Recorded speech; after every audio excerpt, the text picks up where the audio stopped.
wabarakatuh. Yang terhormat para tamu undangan,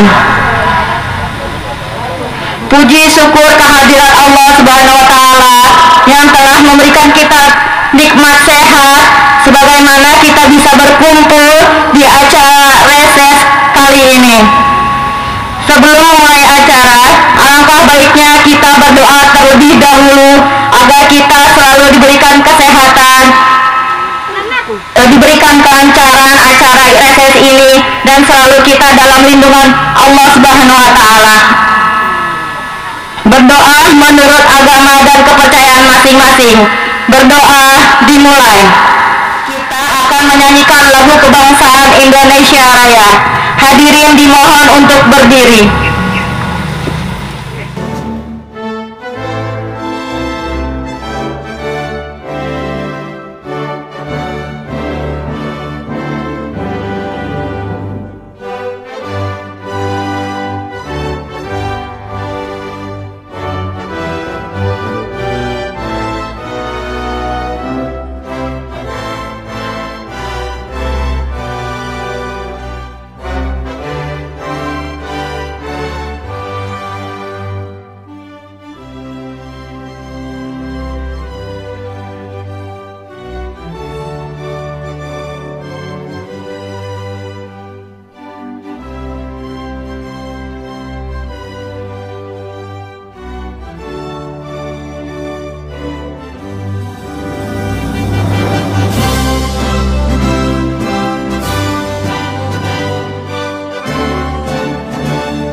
Wabarakatuh.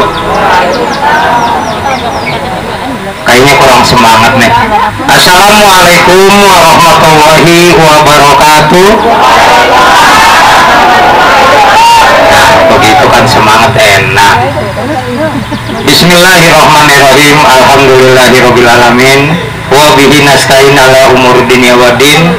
Wassalatu wassalamu ala asrofil anbiya'i wal mursalin wa ala alihi wa ashabihi ajmain, amma ba'du. Yang sama-sama kita hormati Sis Neng Maliana Sari SSOS, yang sama-sama kita hormati Bapak Wakil Camat Bapak Taufik, yang sama-sama kita hormati Bapak Sekretaris Kelurahan Bapak Noveri Tauhid. Beliau terima kasih sudah berada di depan kita semua. Juga tak lupa yang kita hormati Babinsa, Babin Kamtibmas, Satpol PP yang telah hadir pada acara reses dari Partai Solidaritas Indonesia atau yang biasa kita kenal PSI. Pertama-tama marilah selalu kita memanjatkan puji serta syukur kita kehadirat Allah Subhanahu wa Ta'ala, yang mana sampai dengan saat ini kita masih diberikan berbagai macam nikmat, wabil khusus nikmat sehat walafiat, sehingga kita dapat berkumpul, bermuajahah, bermusyafahah dengan anggota legislatif dari DPRD Komisi C. Salawat seiring salam selalu tercurah kepada junjungan kita Nabi besar Muhammad Sallallahu Alaihi Wasallam beserta keluarga dan sahabatnya, serta insya Allah kita tetap istiqomah dalam menjalankan sunnah-sunnahnya. Bapak-bapak, ibu-ibu yang saya hormati, yang tidak bisa saya sebutkan namanya satu persatu, namun tidak mengurangi rasa hormat dan takzim saya. Pada kesempatan yang berbahagia ini, alhamdulillah kita bisa berkumpul bertatap muka dengan tokoh masyarakat Jakarta. Dalam hal ini Sis Neng Maliana Sari dari Komisi C DPRD. Dan saya harapkan pertemuan-pertemuan ini punya manfaat dan bermanfaat untuk wilayah kita. Dalam hal ini Ibu Sis Neng akan menyerap menyerap aspirasi yang ada di wilayah kita. Mungkin nanti bisa disampaikan aspirasi apa sih yang ada di wilayah kita yang perlu kita sampaikan sehubungan ada orang yang tepat untuk kita sampaikan. Berkaitan nanti penyampaiannya adalah masalah pembangunan wilayah yang selama ini mungkin belum ada yang terrealisasi. Kiranya itu yang bisa saya sampaikan. Lebih kurangnya saya mohon maaf. Saya akhiri, billahi taufiq wal hidayah. Wassalamualaikum warahmatullahi wabarakatuh. Untuk mempersingkat waktu, kita akan melanjutkan inti acara, yaitu sesi serap aspirasi anggota Dewan DPRD DKI Jakarta. Sis Neng Mariana Sari, tempat dan waktu kami persilahkan.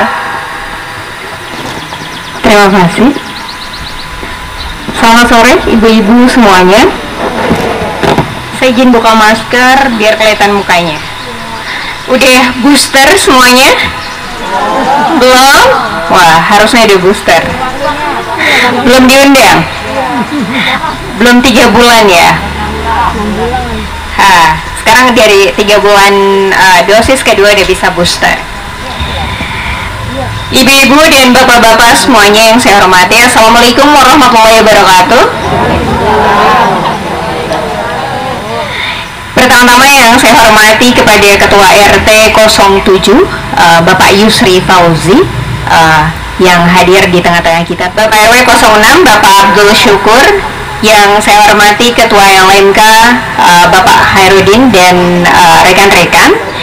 Yang saya hormati yang sudah menemani saya di sini ada Pak Seko. Terima kasih Pak Seko sudah hadir, dan juga yang saya hormati Pak Sekretaris Camat, beliau Pak Taufik. Terima kasih sudah hadir di tengah-tengah kami dan sudah menemani saya. Udah kelihatan? Oke. Karena badannya tinggi besar, jadi kelihatan. Ibu-ibu yang saya hormati, ini 99%-nya ibu-ibu. Pak Seko, Pak Camat, ternyata warganya cakep-cakep. Sama kayak wakilnya, mewakili ternyata saya itu. Sebelum jauh, ibu-ibu, sore hari ini perkenalkan dulu, nama saya Neng Mariana Sari. Ibu-ibu bisa baca di spanduk di belakang. Saya adalah anggota DPRD Provinsi DKI Jakarta dari fraksi Partai Solidaritas Indonesia. Ada yang masih ingat dengan PSI? Ada? Masih? Siapa yang diingat dari PSI? Giring. Nah, kalau Giring itu ketua partainya, kalau saya anggota DPRD-nya. Pintar dong ibu-ibu udah kenal Giring. Tepuk tangan dong untuk ibu-ibu semuanya. Nah, karena artis, saya belum. Oke, ibu-ibu, bapak-bapak, di PSI kami biasanya ada panggilan akrab. Panggilan akrabnya itu adalah bro dan sis. Jadi kalau bro untuk laki-laki, kalau sis itu untuk perempuan. Jadi ibu-ibu di sini semua boleh panggil saya sis Neng, atau boleh panggil saya sis Mili. Saya biasa akrabnya dipanggil Mili sama teman-teman karena badannya kecil, jadi kecil banget gitu ya. Saking kecil ya teman-teman saya manggilinnya Mili. Nah, boleh panggil saya sis Mili. Saya masih muda, usia saya baru 35 tahun. Ada yang lebih tua dari saya? Ada, oke. Saya belum punya anak, jadi saya nggak usah dipanggil ibu. Dan saya juga belum menikah, jadi saya masih ABG dalam hal ini, ya. Oke, boleh mendaftar. Nah, udah bisa ingat ya, ini pasti 99%-nya baru ketemu dengan saya. Ya, siapa yang baru bertemu dengan saya satu kali pertama ini, sore ini? Semuanya? Oke, kalau semuanya perhatikan wajahnya baik-baik, biar nanti nggak lupa. Ibu-ibu yang saya hormati, hari ini saya tidak hadir untuk berkampanye atau mencoblos, tetapi sore hari ini saya hadir sebagai anggota dewan yang sudah terpilih. yang mana kampanyenya udah selesai tahun 2019. Jadi hari ini saya datang ke agenda namanya reses. Reses ini adalah agenda resmi, agenda wajib yang harus dilakukan oleh anggota DPRD yang sudah kepilih, ya. Jadi di sini siapa dari ibu-ibu yang punya perasaan gitu ya, atau punya pendapat bahwa anggota dewan yang sudah kepilih biasanya nggak datang lagi ke masyarakat. Betul nggak sih? Betul banget. Siapa yang merasa seperti itu? Semuanya? Waktu pemilu kemarin ibu-ibu ada yang coblos saya, namanya Neng Mauliana Sari? Nggak ada. Tapi saya datang loh ke sini setelah kepilih. Hah? Nggak kenal. Di 2019 kemarin ibu-ibu waktu ke TPS masih inget nggak coblos siapa? Nggak tahu? Lupa? Jadi yang lupa siapa? Hah? Yang nyoblosnya apa aliknya? Dua-duanya lupa. Nah, seringkali nih Pak Camat, Pak Sekal, saya tuh dapat komplain dari warga. Wah, katanya anggota dewan kalau dia kepilih tuh lupa sama warganya. Padahal ya, anggota dewan di DKI Jakarta itu kita resesnya 1 tahun 3 kali. Jadi ibu-ibu tuh bisa ketemu sama anggota dewan itu 1 tahun paling sedikit itu 3 kali. Di sini ibu-ibu ada yang tahu atau ada yang kenal nggak perwakilan DPRD-nya di Gedung Siri ada berapa orang dan siapa aja? Nggak kenal? Dari Dapil 10 Jakarta Barat anggota DPRD ada 12 orang. Siapa yang Bapak Ibu kenal? Satu pun nggak ada? Bohong. Tuh kata Pak Sekal, Pak Sekal suka nemenin reses ya? Nah, Pak Sekal aja suka diajak untuk reses. Siapa di sini yang sudah ikut resesnya 10 kali? Baru kali ini? Yang sudah 2 kali? Ada. Nah, yang kemarin pertamanya sama siapa? Ibu-ibu masih ada yang ingat namanya? Nah, jadi bisa diingat-ingat. Perwakilannya ibu-ibu di anggota DPRD itu di Kebon Siri itu ada 12 orang dari Dapil 10 Jakarta Barat. Enggak harus semuanya dari PSI. Kalau semuanya dari PSI enggak seru. Kita lagi demokrasi. Jadi pasti ada partai lain. Jadi ada 12 orang di DPRD, perwakilannya ibu-ibu dari Dapil 10 Jakarta Barat. Ini masuknya kecamatan Kebon Jeruk. Siapa di sini yang pernah mampir atau main atau kunjungan ke gedung DPRD? Nggak ada juga? Ada yang tahu di mana kantor DPRD? Di mana? Di Kebon Siri. Kalau kantor Pak Lurah tahu? Kantornya Pak Camat tahu? Yang nggak tahu tuh kantornya anggota DPRD. Padahal 5 tahun sekali nyoblos ibu, tapi nggak tahu yang dicoblos ini kerjanya di mana. Nggak tahu. Saya mau undang pengurus DPC PSI Kebon Jeruk ada yang mana yang ganteng, yang cantik orangnya. Nah, bisa ke depan. Bro, siapa namanya bro? Nah, ini Bro Faisal. Bro Faisal adalah pengurus PSI untuk DPC Kebon Jeruk. Jadi kalau ibu-ibu mau tahu kantor DPRD di mana, segede apa gitu ya, nanti boleh kontak ke Bro Faisal. Bisa dibuka dulu maskernya sebentar biar kelihatan wajah. Nah, dicari mukanya seperti ini, tersangkanya ini Bro Faisal. Nanti bisa bilang, Bro Faisal, kami pengen berkunjung ke gedung DPRD ya. Udah, itu aja Bro Faisal. Jadi ibu tuh harus tahu anggota DPRD yang ibu-ibu pilih ini pekerjaannya apa dan kantornya di mana.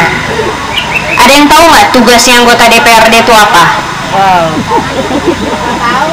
Nggak tahu juga. Tapi waktu kampanye beneran nyoblos ke TPS? Nyoblosnya tuh buat apa? Nyoblos aja, nggak ada tujuannya gitu ya. Diundang datang gitu ya, ikut-ikutan karena dihimbau Pak Lurah, dihimbau camat gitu, jadi ke TPS enggak ya. Jadi ibu-ibu semuanya, tugasnya anggota DPRD itu ada 3. Pertama, siapa tahu ini nanti muncul di kertas ujian anak-anaknya. Ada yang sekolah anak-anaknya? Jadi tugasnya DPRD itu ada 3. Pertama, fungsi kami atau tugas kami adalah fungsi anggaran. Kami di DPRD akan berbicara membahas kira-kira berapa nih belanja setiap tahunnya.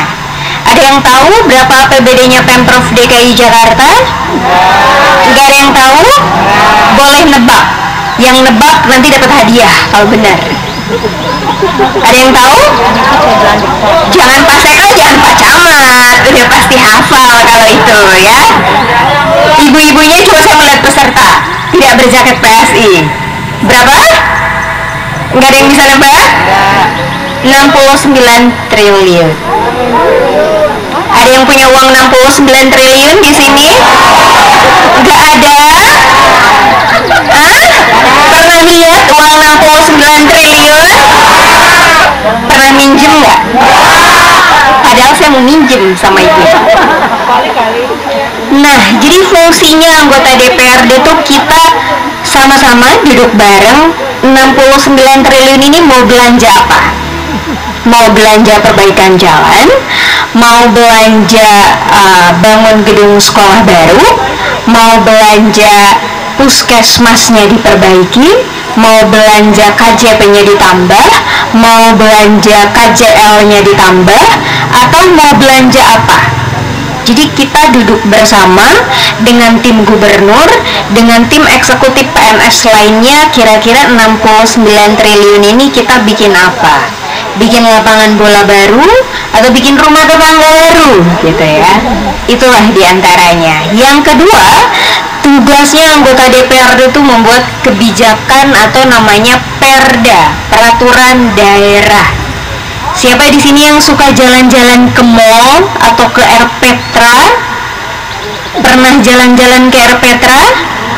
Pernah? Nah, biasanya di Air Petra tuh ada tulisannya besar, dilarang merokok. Suka baca tulisan seperti itu?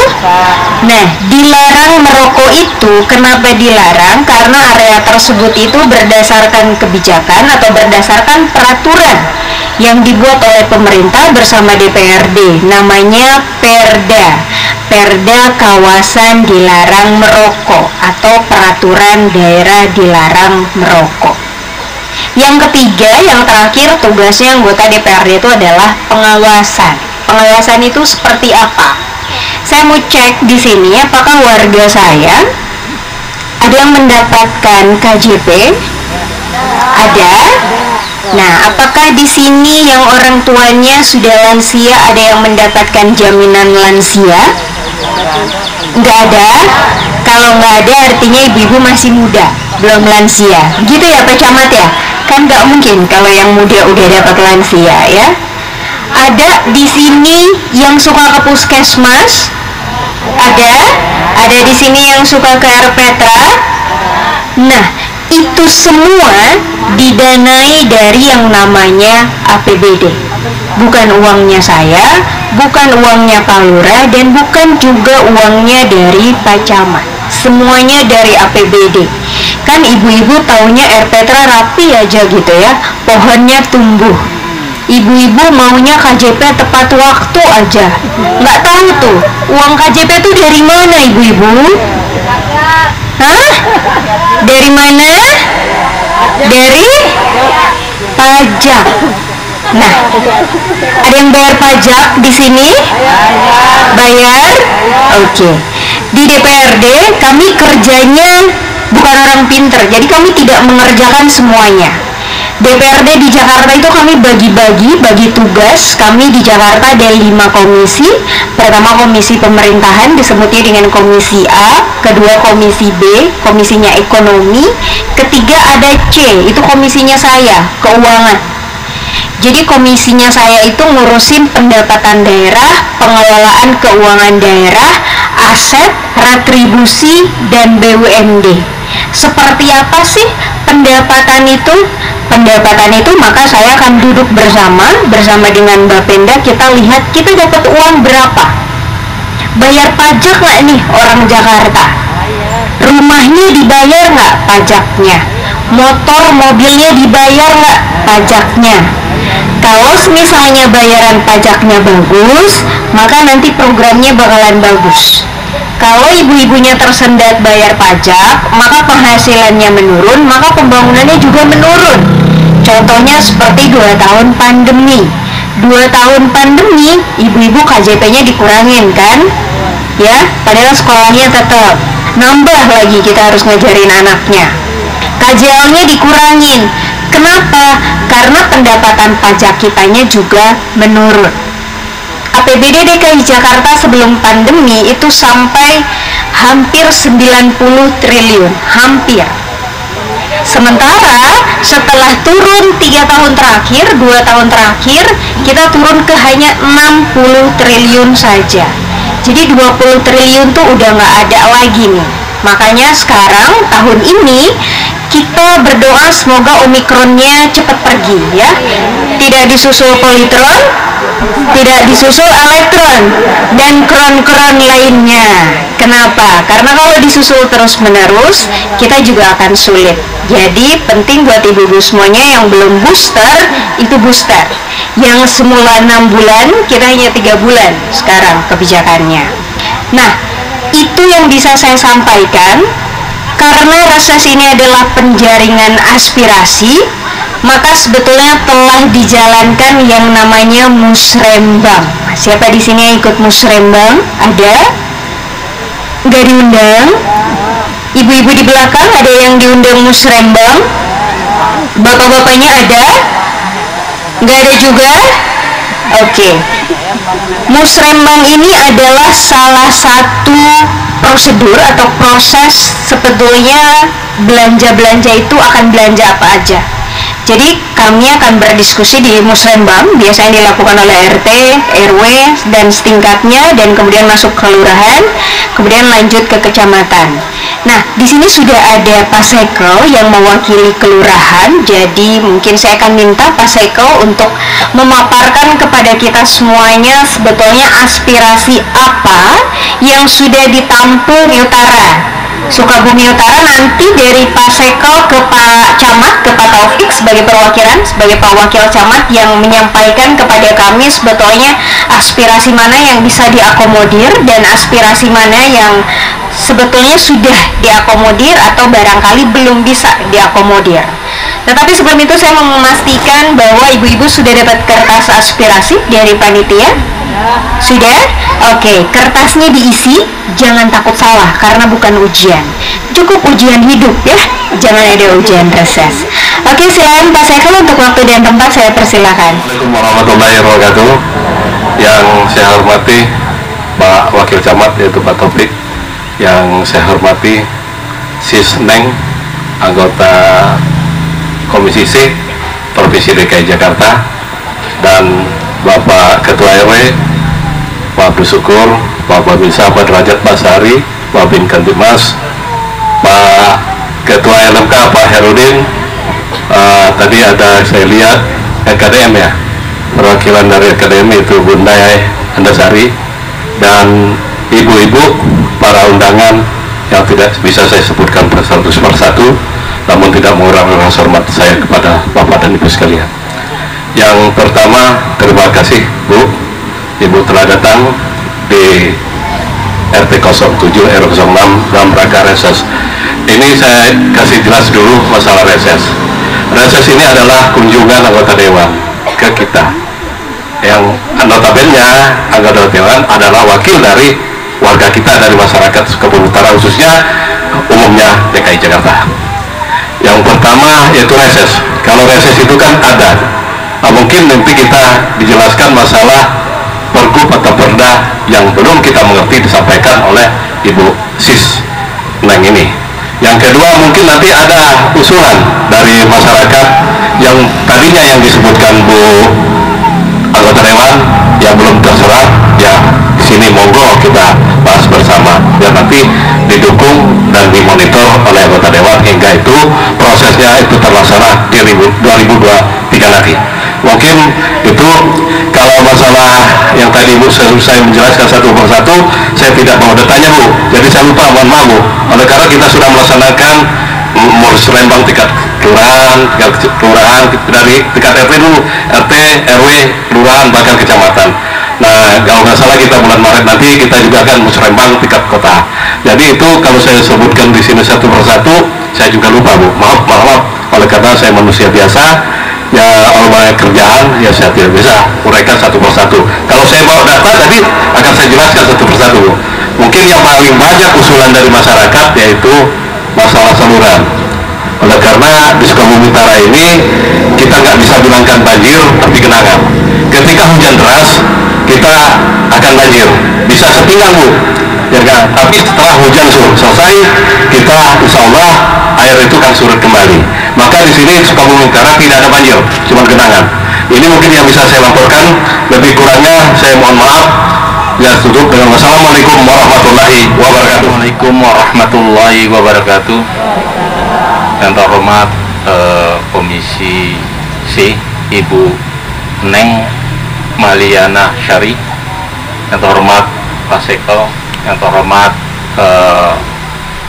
Bapak Ibu yang hadir di dalam reses terkait dengan tadi Bu Neng menyampaikan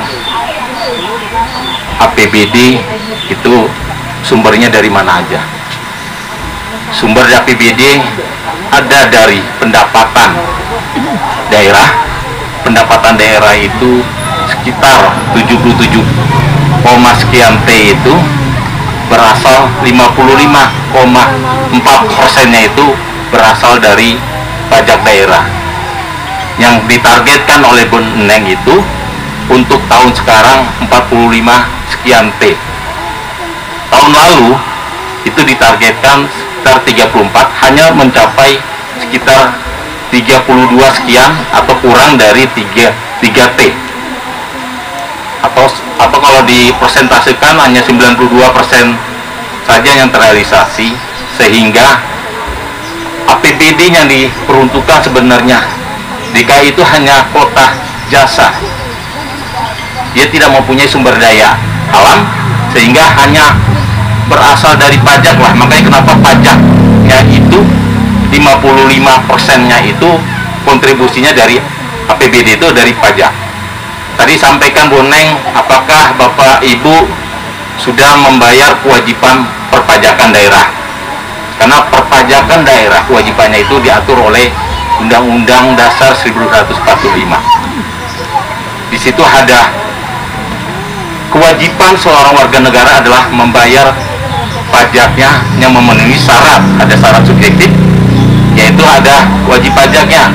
Objektifnya adalah apakah bicara tentang PBB, ada tanah dan bangunan. Ibu pasti ya kalau NJOP-nya di bawah 1M pasti nihil ya, bebas dari pajak, tidak dikenakan. Begitu juga dengan BPHTB.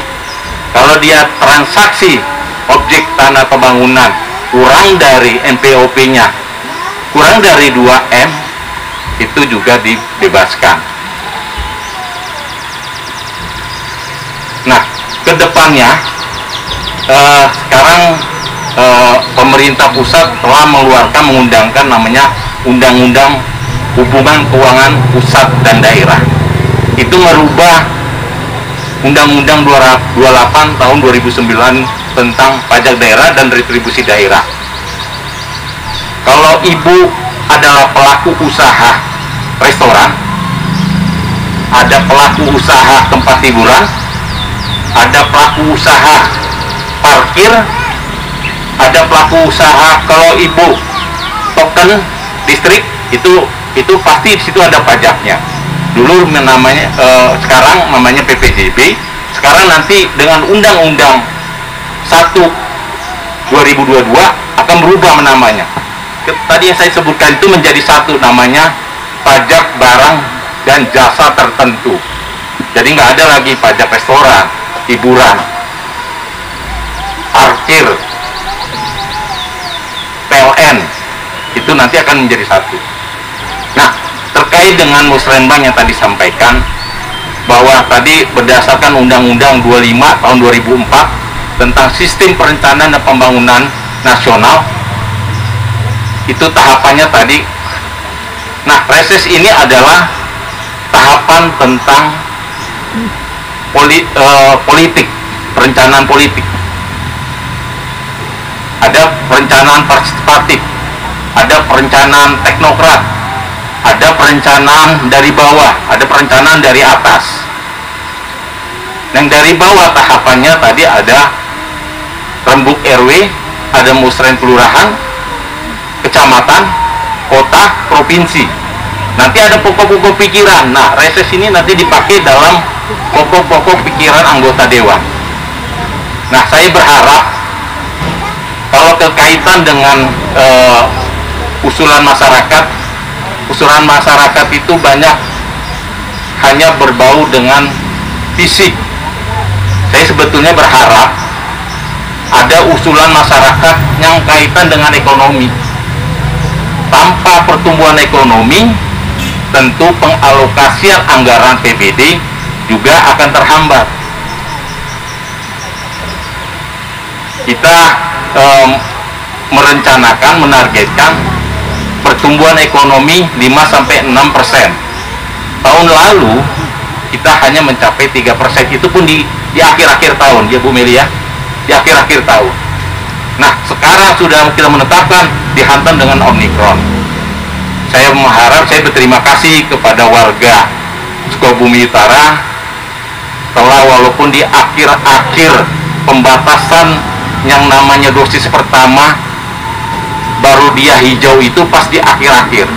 Jadi dari 7 kelurahan se-Kecamatan Kebonjeruk, hanya Sukabumi Utara lah yang terakhir baru dia nongol warnanya menjadi hijau muda. Saya berterima kasih Bu, Bapak Ibu telah berpartisipasi dalam vaksinasi. Nah, terhadap kegiatan yang usulan dari kelurahan tidak bisa karena terbatasan alokasi anggaran dari kelurahan, maka ditarik ke tingkat kota, tingkat kecamatan. Nah, kecamatan ini ada namanya pemberian kewenangan sebagian oleh gubernur kepada wali kota, kecamatan, lurah. Itu ada Pergub 46/2006. Nah, sekarang ini Pergub tersebut saya mengamati, walaupun saya hanya baru hampir 1 tahun tugas di kecamatan, Bu Meli, saya melihat pengalokasian terhadap pelimpahan kewenangan itu tidak dimiliki oleh kecamatan. Jadi hanya kewenangannya aja, tapi penganggarannya tidak dialokasikan.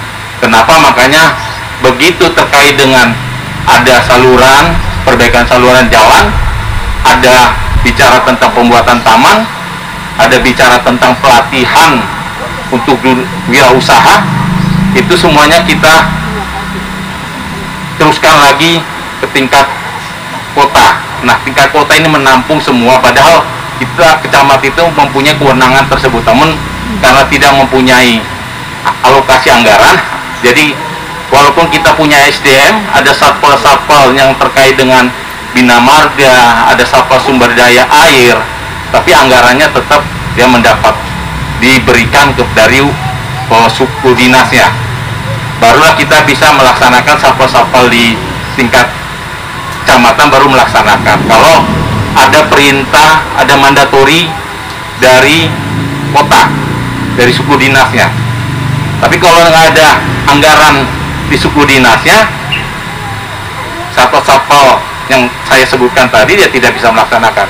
Itulah betulnya dalam reformasi kita tahun 97 ada undang-undang pemerintahan daerah. Betulnya kita sudah bukan lagi kecamatan sebagai kepala wilayah, tetapi sebagai kepala perangkat daerah, yang mana perangkat daerah itu kekuasaannya mulai dari perencanaan sampai ke pelaporan anggarannya itu adalah kepala perangkat daerah. Kalau dulu sebelum reformasi, kepala wilayah tidak bisa mengalokasi seperti gubernur, tidak bisa mengelola anggaran karena dia sifatnya adalah kepala pemerintahan, kepala wilayah. wilayah yang lebih singkup, lebih gede adalah di tingkat provinsi. Maka pengalokasi anggaran, pengelolaan anggarannya diturunkan kepada sekretaris daerah. Saya berharap kepada Bu Meli ini bisa memperjuangkan aspirasi kita, sehingga nanti dalam usulan yang terkait dengan fisik yang mempunyai kewenangan di tingkat kecamatan bisa mengelola sendiri tingkat kecamatan sebagaimana diamanatkan oleh undang-undang pemerintahan daerah, dan ada undang-undang khusus ibu kota nomor 29 tahun 2007. Di situ diamanatkan di PP-nya, PP tentang kecamatan diamanatkan lagi. Cuman dengan pendanaannya saat ini hanya kecamatan mengalokasi dana hanya sifatnya kegiatan rutinitas, belanja ATK, hanya pemeliharaan gedung. Tapi yang kaitan dengan urusan kemasyarakatan itu kita alokasikannya ke suku dinas. Itu yang dapat saya sampaikan, dan saya berharap kepada RT RW LMK usulkan kegiatan yang benar-benar adalah perencanaan yang komprehensif. Saya mencontohkan begini, saya bermimpi dalam suatu kawasan ini kita merencanakan ada penataan lingkungan, penataan pemukiman. Nah, kalau kita mengusulkan penataan pemukiman, tentunya bukan hanya bicara tentang jalannya, semua sampai kepada urusan udara pun bisa dikerjakan di dalam penataan permukiman. Kalau kata pernyataan dunia PBB bahwa DKI itu adalah 10 negara ibu kota terpadat di dunia setelah Singapura. Kita terpadat. Makanya jangan bicara tentang saluran bagus, tetapi padat. Kita di Jakarta ini tidak ada ruang-ruang terbuka yang sangat luas. Kalau kita tidak memikirkan udara, siapa lagi yang memikirkan? Karena udara sangat penting. Kita kalau bernapas, orang banyak, kawasannya sedikit, orangnya banyak, kita saling rebut tuh udara bersih itu. Tapi kalau kita menata semua permukiman, hanya bukan mengusulkan saluran, jalan, tapi kita menata permukiman. Saya berharap punya mimpi seperti itu, usulan-usulan masyarakat di dalam mumpung dia dalam reses ini, sehingga dibawa oleh Bu Meli dalam usulannya itu sebetulnya usulan perencanaan yang komprehensif. Bisa juga kalau penataan pemukiman juga bisa kita melakukan wirausaha, ada pelatihan usaha. Ibu-ibu yang senang masak, bikin kue, usulkan untuk lakukan adanya pelatihan. Yang belum bisa, lakukan pelatihan kue kering, ada kue basah. Di suku dinas tenaga kerja ada kegiatan seperti itu.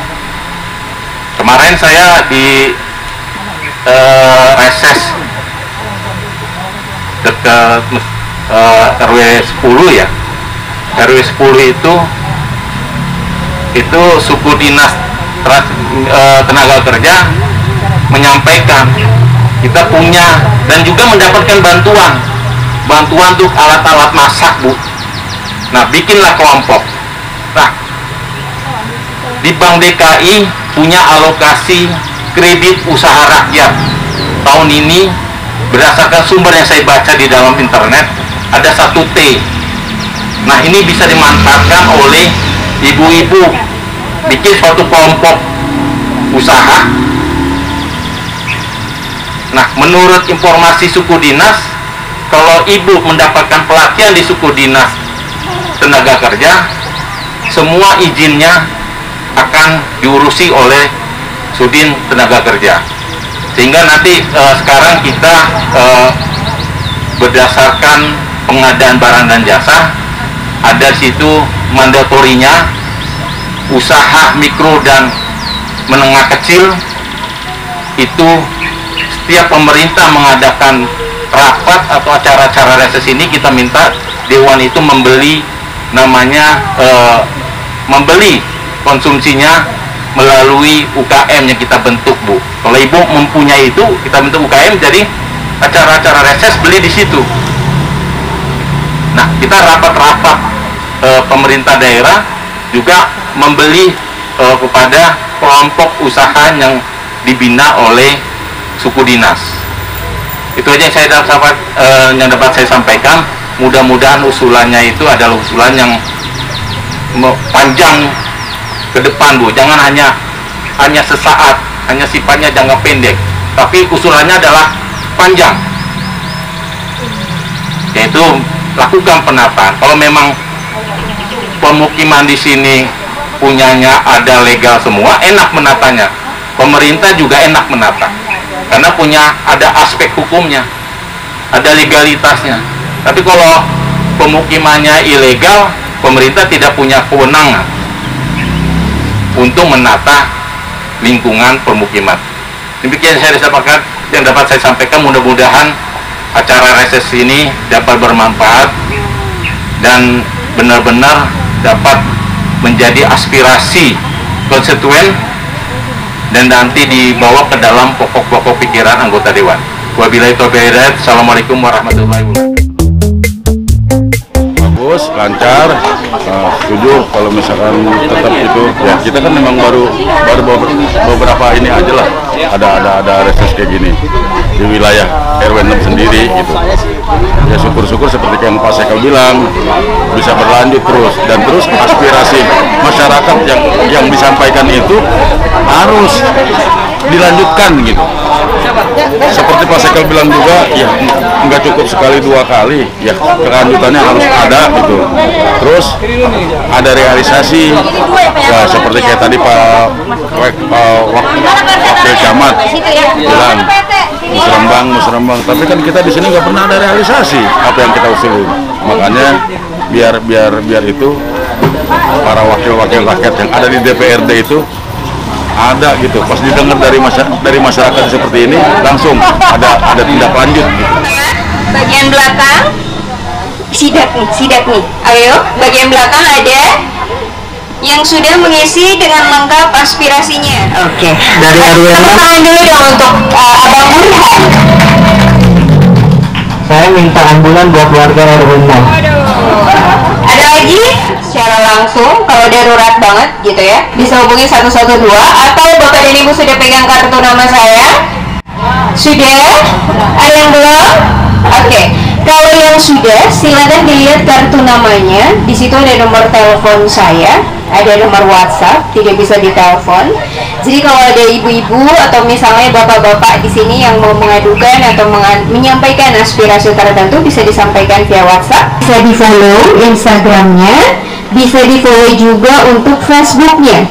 Di sana ibu-ibu bisa melihat kira-kira apa saja sih kegiatannya anggota DPRD hari ini nih, si Senin lagi rapat di mana, atau reses